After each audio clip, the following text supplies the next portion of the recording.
2008 год. Я работал в должности начальника управления по надзору за следствием и дознанием. В наших органах прокуратуры был такой отдел, потом управление, которое именно осуществляло надзор, за деятельностью полиции, финансовой полиции, других органов, которые осуществляли расследования.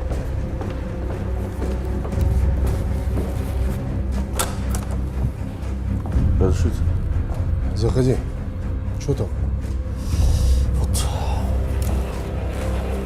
Это уже 4-я пропажа за год. И что? Когда мы получили информацию прокуроров 2 районов, это города Усть-Каменогорска и Глубоковского района, и обратили внимание, что в этих 2 районах пропало 6, молодых девушек, женщин, которые не собирались куда-либо уезжать, не собирались менять место жительства, они каким-то образом исчезли. И что вам да, Алжан Ханович, вы же прекрасно понимаете. Жанат, я-то прекрасно понимаю, куда вы клоните.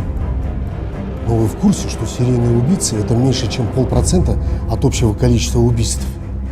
И тогда мы начали рассматривать версию о том, что есть какие-то люди, или один человек, или группа людей, которые именно совершают эти преступления в отношении женщин.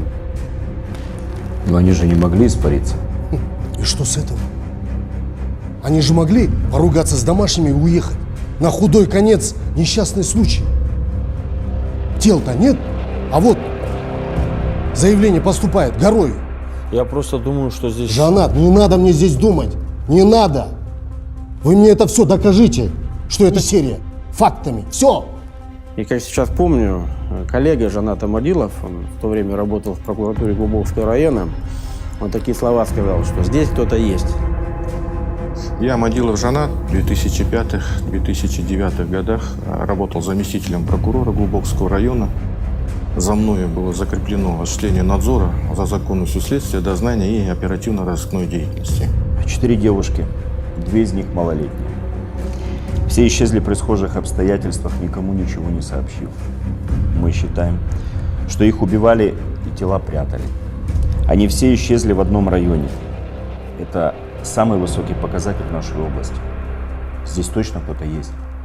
После 4-й жертвы здесь уже однозначно стал вопрос, что это серия, что все они стали жертвами преступления, возможно, лица, склонного к совершению этих сексуальных действий с последующим их убийством. Длительное исчезновение по прошествию, месяца у 2 этих женщин дало однозначный вывод, что здесь действует маньяк. Формируйте следственно-оперативную группу. Шуму будет, если кто-то пронюхает, что это серия. Понятно? Все. Свободно.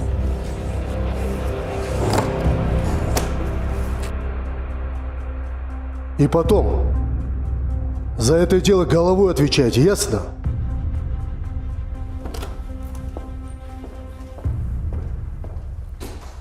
Я все сказала, ты никуда не идешь, и разговор окончен. Точка. Мам, пожалуйста, я тебя очень прошу. Айгуля идет, Светка идет. Короче, все идут, только я не иду. Я что, какая-то не такая? Ты нормальная, Маш. Это нормально, не шататься по ночным клубам в твоем возрасте. Ты можешь объяснить, почему? Потому что. Мам. Потому что это опасно. Потому что я беспокоюсь. Потому что, Маш, вдруг ты напьешься. Да не буду я пить. Обещаю. Мне уже 18, я хочу как все. Что как все? Жить как все. Пожалуйста. Я неделю буду делать все по дому. Только отпусти меня. Маш, я отпущу, если ты обещаешь, что ты вернешься домой не позже полуночи, и тебя кто-то проводит. Да, меня Дархан проводит. Я тебя очень сильно люблю. Иди, не подлизывайся. Вы нам очень поможете, если вспомните, куда направлялась Марина. Вот мы живем в опытном поле, а она пошла к подруге в Орленок. Она так часто ходила. В первую очередь отрабатывали оперативные сотрудники, где, в какое время они находились, в день исчезновения этих жертв. Отрабатывали их алиби, скажем так. С нашей дачи в Садовом она пошла в Еловую. И начали вычитывать каждое дело. Проходили буквально путь жертвы от момента дома до момента, где она потерялась. Моя сестра вышла из железнодорожника и направилась в сторону станции. И потом компилируют эти все вещи, значит, определили примерно место, где это могло все случиться. Ну, что думаешь? Ну, я думаю, походу, где-то здесь наш пассажир. Я думаю, так же. Ну, значит, отрабатываем этот район. Давай характеристики накидаем его, ну, чтобы знать примерно, кого мы ищем. Согласен. Вероятнее всего, он судим, потому что действует очень хладнокровно и расчетливо. Да судим по-любому. Проживает в этом районе, асоциальный, скорее всего, не женат, но это не точно. Да вряд ли у него какая-то приличная работа. Я так думаю. Ну да. В общем, пока хватит. Портрет понятен. Работаем так. Я сейчас буду дела шерстить, а ты обойди всех участковых. Есть.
О чем ты думаешь? Андрей, прием. Мы вообще с семьей ужинаем. Я тоже ужинаю. Ага. Думаешь про свою работу, как обычно. Андрей, ну я тебя сколько раз просила, ну не приноси ты эту работу домой. Отключайся. Вон, с сыном время проведи. Хорошо. На этих выходных все вместе, всей семьей пойдем гулять. И никакой работы. И никакой работы. Да, блядь, 4 қыз. Ё-моё, 4 қыз жоғалған. Не қарап жүрсіңдер өздеріңе? Мен не қарағанда, может, они кетіп қалған шығар. Үйіндегілермен ұрысып қашып кеткен шығар. Ондай да болады ғой. Өзім де соны ойлап отырмын. И так-то басым қатып кетті мына жұмыстан. Қайда қашып кеткен, кетіп қалған, анау деген жас қыздар. Дәулет, это твой косяк. Енді, Жаке. Ладно. С этим потом разберемся. В общем, былай. На вашем районе серийник работает. Ориентировка такая. А социальный наверняка судим. И, скорее всего, не женат. Бар ма сондай? Примерно екеу бар негізінде. Сен судьями отырып шыққандар. Сол әлі көшеге шықса болды, төбелеседі, в общем, тыныш жүрмейді. Ну все тогда. Давай работать. В первую очередь были отработаны сотрудниками полиции лица, которые вели асоциальный образ жизни, проживали в этих садоводческих обществах, лица, которые злоупотребляли алкоголем, наркоманы, И особое внимание было придано лицам, которые были судимы, а именно за совершение насильственных преступлений, особенно сексуальных. Где я был? Я что, помню, что ли? Я не понял, вы что, на меня что-то повешать хотите? Ты успокойся. Я задаю вопросы, а ты отвечаешь. Где ты был 1 марта 2008 года? Я вчера не помню, что было. Хорошо. А где был 12 июля 2007? Тоже не помнишь? Не помню. Хотя, подожди, 12 июля, это же сразу после моей днюхи. Вот, да. Мы с пацанами в город уехали, забухали тогда. Мощно. А пацаны твои эти могут подтвердить это? Да, конечно. Любой. Хорошо. Алиби мы проверим. Проверять. Теперь вот что. Ну-ка, посмотри-ка на эти фотографии внимательно. Может, узнаешь кого-то там.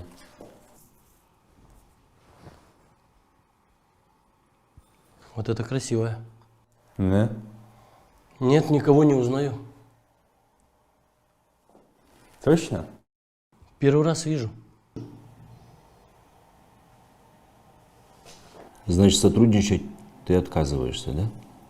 Отказываюсь. Может, хотя бы про свои судимости нам расскажешь? Слышь, начальник, ты тут не вяжи мне. Зови адвоката. А с тобой я больше общаться не буду. Ты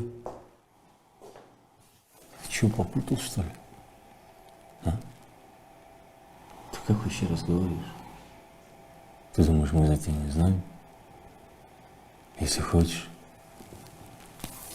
сейчас я все подниму на тебя.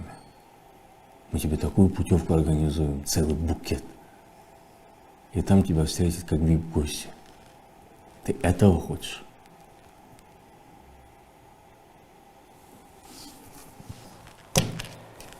Фотографии посмотри. Может, узнаешь кого-то.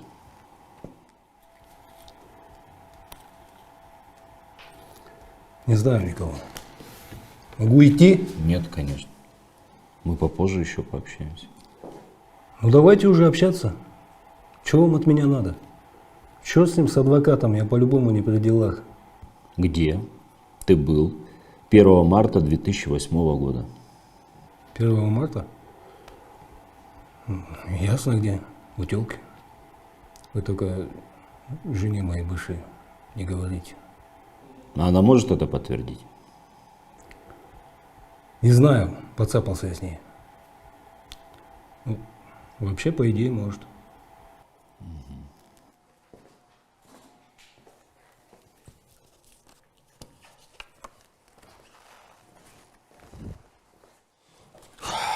Ой, что думаешь? У первого алиби точно подтвердилось. В одном из убийств он точно не при делах, а если мы рассматриваем версию, что это серия, он отпадает однозначно. А второй? А второй просто конченый. Но алиби тоже подтвердилось. Там жена его, любовница, хоть и нехотя, но подтвердила, что он с ней был. А далеко, да, вообще живет? Да, далековато.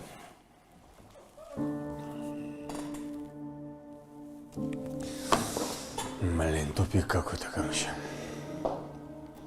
Еще одной эмоциональной составляющей было то, что все-таки человек, который совершил эти злодеяния, то, что мы не можем его установить длительное время, это тоже давило на всех нас. Ну вот, наконец-то я чувствую, что у меня есть муж. Я всегда у тебя был. Ну ты постоянно пропадаешь. Что где-то на свободе ходит убийца, и мы до сих пор его не задержали, не установили и не привлекли к ответственности. Знаешь, я очень счастлива, что мы вместе. А ты? Я тоже. Папа, смотри, я паука поймал. Паука? Я сам отец 3 девочек, и как любой отец, я как обычный человек, не как сотрудник правоохранительного органа, конечно, переживал, что здесь на свободе ходит маньяк-убийца, насильник. Надо идти. Мы определили, ну, подумали, по крайней мере, так, что, значит, это какое-то есть место, вот через которое они проходят, и с ними случаются какие-то там, ну, допустим, преступления. И всех 4 женщин, когда провели хронометраж и вывели маршрут передвижения этих жертв, то получилась как бы своеобразная паутина. И вот в центре этой паутины, как паук, вот, было помечено как, скажем так, красным сигналом. Я думаю, он здесь живет. А почему именно здесь? Почему так? Потому что сейчас уже, вот я понимаю, а в тот период, что там была железная дорога, поселок вот, Потное поле, дорога Усть-Каменогорск. И вот этот путь всех женщин, он пролегал вот по этой железной дороге и по этой дороге.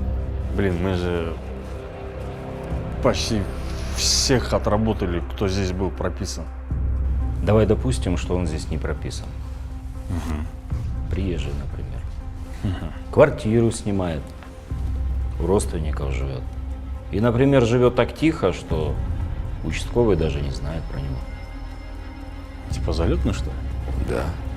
А иначе мы бы давно уже на него вышли. И как его найти? Все дома обходить, что ли, или как?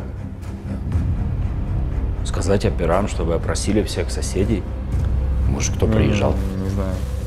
Не думаю, что из этого что-то будет. Просто дай команду операм.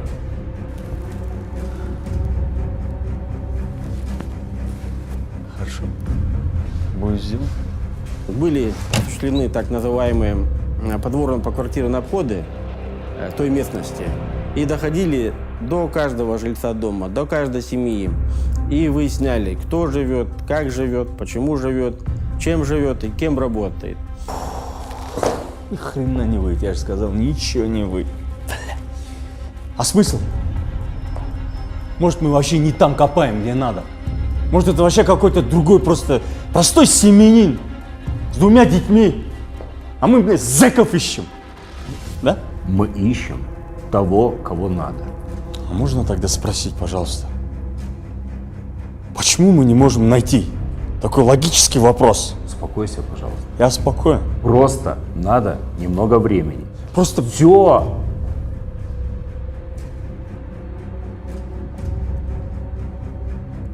Бьемся, вот бьемся, бьемся, бьемся, и ни хрена, никакого результата. Вот это бесит, есть же прям. Разрешите? Кажется, нашли.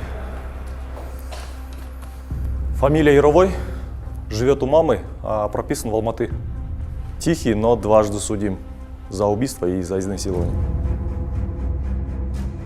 Учитывая его личность, когда стали, скажем так, отрабатывать, то установили, что он судим именно за изнасилование, причем за изнасилование совершенное, скажем, с такой садистской наклонностью.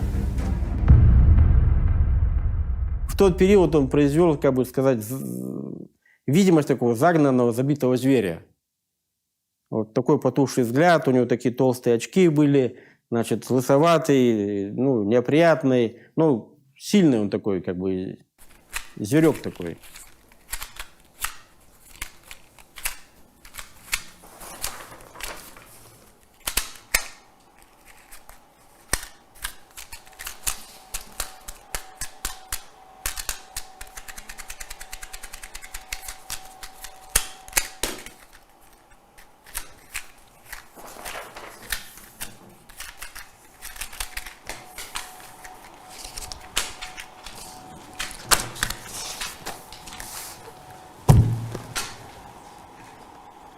Есть мысли, почему ты здесь? Я откуда знаю? Вы меня привезли, вы скажите. Ну, может, догадки какие-нибудь? Нет. За что сидел?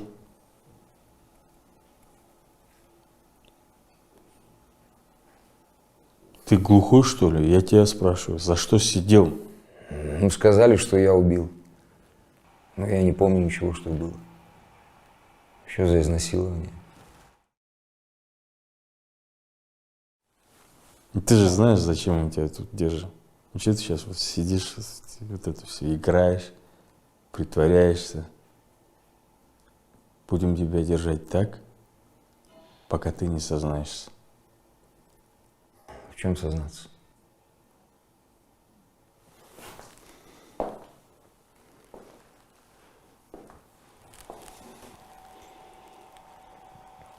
Ты где тела спрятал?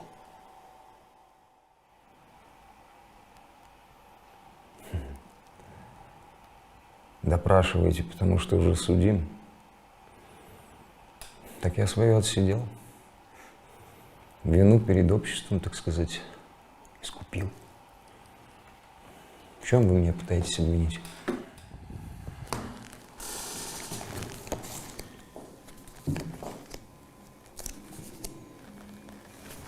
Посмотри фотографии. Может, узнаешь кого-нибудь.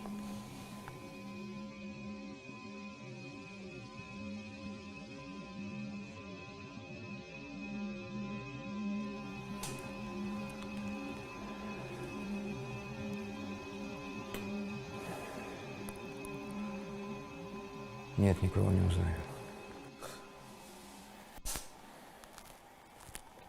Играешь. Хорошо играешь. Блин, что-то не то. Мне тоже не понравилось, как он фотографии смотрел. Это точно он, я же говорю, это точно он. Блин, надо обыск устроить. Может, найдется орудие убийства, да? Бери криминалистов и едь туда. Есть.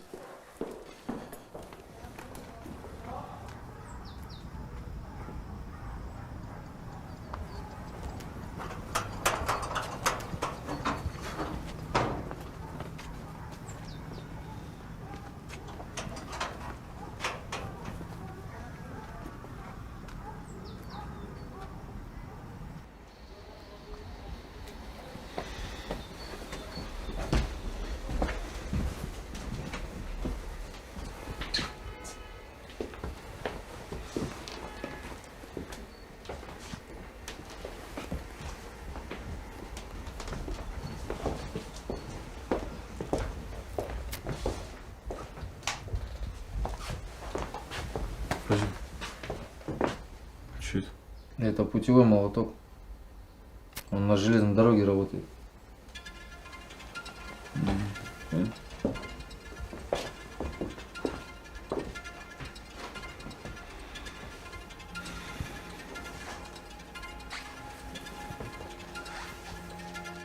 Он, юлил, значит, говорил, не помню, значит, говорил, что меня там не было, я не причастен, а попробуйте докажите, я буду жаловаться. Даже, по-моему, его мать жалобы какие-то писала. Значит, вот, когда его же, не мы же только, а другие же до этого проверяли. Вот они как бы все отрицали и себя делали жертвами, скажем так, какого-то полицейского или там прокурорского беспредела. Мне звонили из центра. Мать вашего Ярового шуму устроила. Говорят, вы его незаконно удерживаете здесь. Мы работаем с ним, проводим следственное мероприятие. И к чему пришли? Пока ни к чему.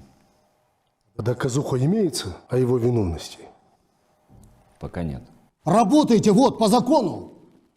Вы прокуроры, в конце концов, или кто? Мы сейчас отрабатываем версию, пока... Вы про презумпцию невиновности слыхали? А про основания для ареста? Не обсуждается это? Нельзя его отпускать. Это приказ! Работайте! Так точно.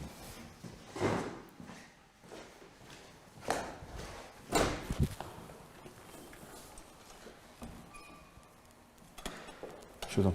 Что сказали? Ничего хорошего. Нам придется отпустить его. Как в смысле отпустить? В прямом смысле. У нас ничего на него нет. И мы его не можем больше держать.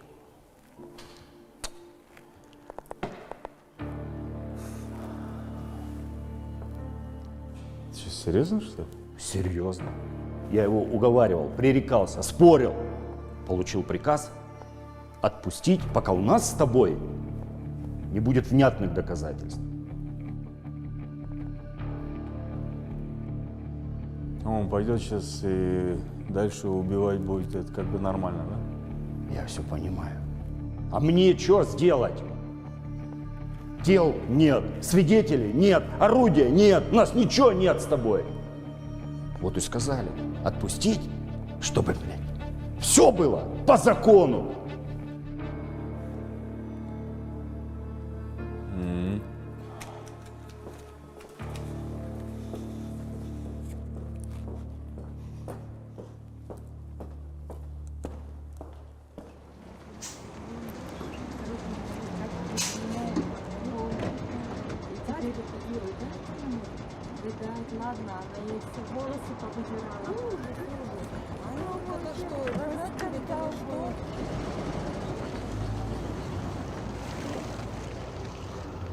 Что у тебя случилось?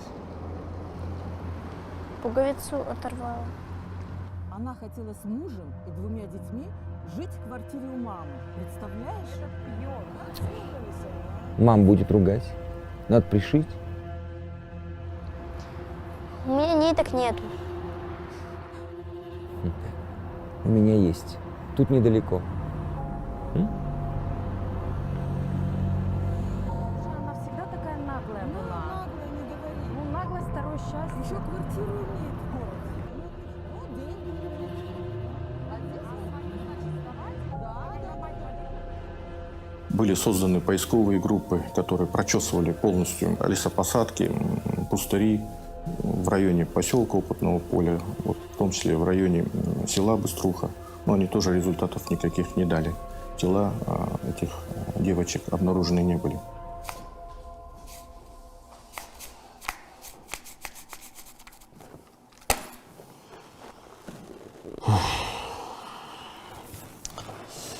Короче, по всем фронтам у нас глухо. Трупов нет. Зацепок никаких тоже нет. Пропаж в этом районе тоже нету. Я знаю почему. Яровой в Алматы уехал. Я с нашими связывался, просил приглядеть, но они же не будут за каждым шагом его смотреть.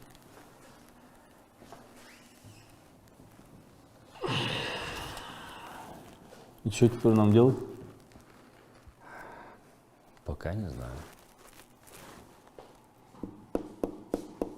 Вот как взять человека с поличным, который убивает своих жертв, не оставляет свидетелей, тела прячет и вообще действует? Подожди. Ты сказал, всех своих жертв убивает? Ну да. Но если нету живых людей, то откуда нам взять свидетелей? А если не всех? Приготовь мне все глухари по износам в этом районе. Будем изучать. Ну, дальше подумали о том, что раз эти женщины пропали, были убиты, возможно, есть другие женщины, которым удалось скрыться или убежать, или что-то еще сделать, но они обладали какой-то важной информацией как свидетели.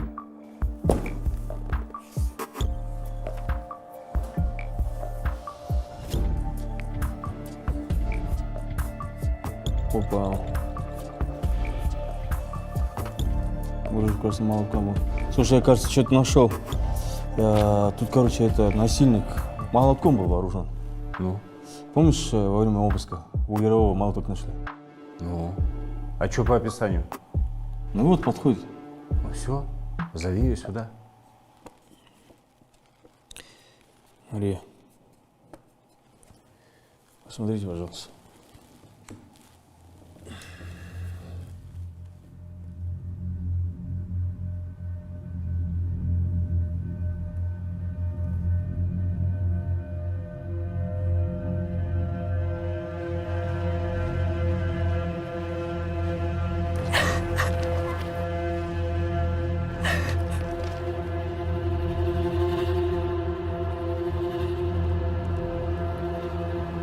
Да, это он.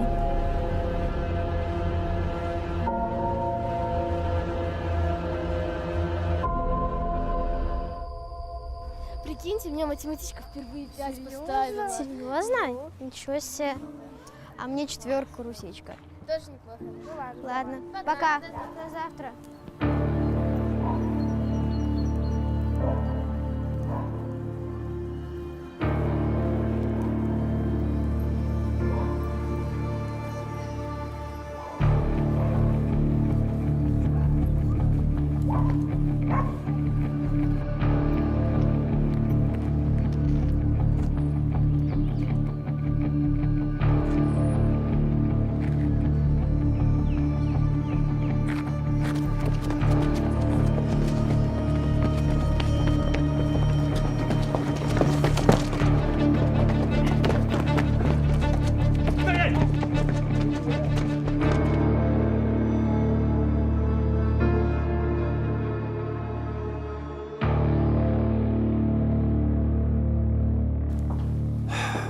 Не, за изнасилование-то мы возьмем его по-любому.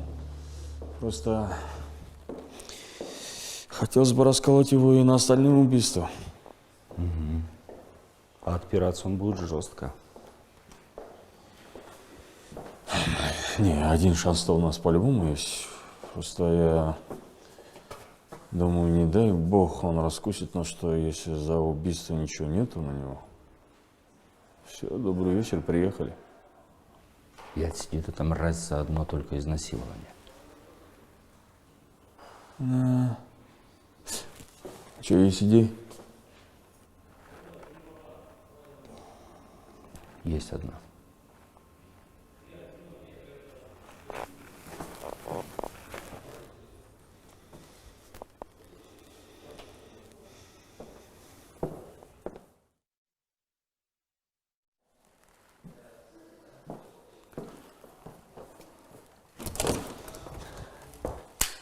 Че, Фантомас, попался ты?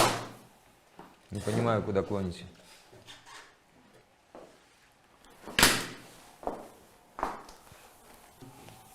Мы тебе тут такое расскажем. Правду матку. Осторожно, только не захлебнись. Ну ты есть еще иногда поправляй нас. Да? Конечно, конечно. Слушай. Шестого. Марина. Изнасиловал и убил. Болева Тамара. Изнасиловал и убил. Климова Елена. Изнасилование и убийство. Соловейкина Анастасия. И последний известный нам факт произошел 29 марта. Когда Мария Павловна возвращалась с вечеринки, шла по железнодорожным путям и встретила тебя. После этого убежала в лес и спряталась за деревом. Но ты ее выследил, схватил сзади за волосы. Тоже изнасиловал и убил. Не убивал! Пожалел, отпустил.